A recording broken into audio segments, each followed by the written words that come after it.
बीड जिल्ह्यातील मस्साजोगचे सरपंच संतोष देशमुख यांच्या हत्येतील प्रमुख आरोपी असलेल्या जयराम चाटेला आज तुरुंगातून बाहेर आणण्यात आलं। तब्बल 14 महिन्यांनंतर आरोपी हा तुरुंगाबाहेर आला। अटक झाल्यानंतर तुरुंगाच्या बाहेर येणारा आणि लोकांमध्ये जाणारा हा पहिला आरोपी असणार आहे। आरोपी वाल्मिक कराड आणि विष्णू चाटे हे बाहेर येण्याचे खूप प्रयत्न करत होते, मात्र त्यांचा जामीन हा फेटाळला गेला। मात्र जयराम चाटे हा बाहेर आल्याने चर्चा रंगली। मात्र जयराम चाटे हा तुरुंगातून बाहेर आला असला तरी तो काही तासांसाठीच बाहेर आला आहे। जयराम चाटे याचा धाकटा भाऊ श्रीराम चाटे याचं 2 मार्च रोजी निधन झालं असून त्याच्या 12व्या धार्मिक विधीसाठी उपस्थित राहण्यासाठी जिल्हा व विशेष न्यायालयाने ही सवलत दिली आहे। न्यायालयाच्या आदेशानुसार 13 मार्च रोजी सकाळी 9 ते दुपारी 4 या मर्यादित वेळेत कडक पोलीस बंदोबस्तात जयराम चाटे तांबुआ येथील आपल्या मूळ गावी दाखल झाला।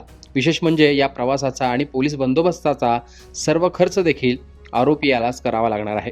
सरकारी वकिलांनी सुरक्षेच्या कारणास्तव याला परवानगी विरोध केला होता, मात्र न्यायालयाने मानवीय दृष्टिकोन आणि धार्मिक विधीचं महत्त्व लक्षात घेऊन कडक अटींसह ही परवानगी दिली असून विधी आटोपल्यानंतर त्याला पुन्हा बीड जिल्हा कारागृहात हलवण्यात येणार आहे। मात्र या कारणाने आरोपी जयराम चाटे हा या हत्येच्या प्रकरणानंतर पहिल्यांदाच गावात जाणार असून नातेवाईकांच्याही समोर जाणार आहे। त्यामुळे कडेकोट बंदोबस्त ठेवण्यात आला।